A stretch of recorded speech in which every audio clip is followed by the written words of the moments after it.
ಹಾವೇರಿ ಲೋಕಸಭಾ ಕ್ಷೇತ್ರದಲ್ಲಿ ಬಸವರಾಜ ಬೊಮ್ಮಾಯಿ ಮತಬೇಟೆಗಿಳಿದಿದ್ದಾರೆ. ಸವಣೂರು ತಾಲೂಕಿನ ಕೃಷ್ಣಾಪುರದಲ್ಲಿ ಭರ್ಜರಿ ರೋಡ್ ಶೋ ನಡೆಸಿದರು. ಬಂಜಾರ ಸಮುದಾಯದ ಮತದಾರರನ್ನ ಸೆಳೆಯೋದಕ್ಕೆ ಭಾರೀ ಕಸರತ್ತು ನಡೆಸಿದರು. ಬಿಜೆಪಿ ಅಭ್ಯರ್ಥಿ ಬಸವರಾಜ ಬೊಮ್ಮಾಯಿ ರೋಡ್ ಶೋ ನಡೆಯಿತು.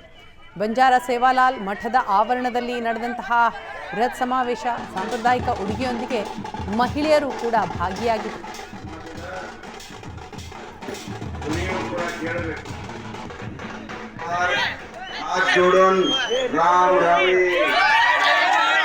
ಶಾಸಕರು ಸಮಾಜದ ಹಿತಚಿಂತಕರು ದಿನ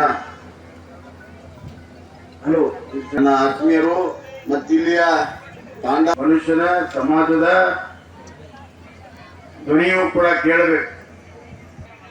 ನಮ್ಮ ಹಾವೇರಿ ವಿಧಾನಸಭೆ ಅದು ಕೇಳಬೇಕು ಅಂದ್ರೆ ಸಂಘಟಿತವಾಗಿ ಆದರೆ ಮಾತ್ರ ಸಾಧ್ಯ ಇದೆ. ಲೋಕಸಭಾ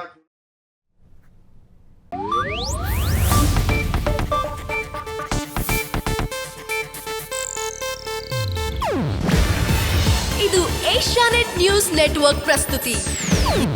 ನೀವು ನೋಡ್ತಿದ್ದೀರಾ ಏಷ್ಯಾನೆಟ್ ಸುವರ್ಣ ನ್ಯೂಸ್.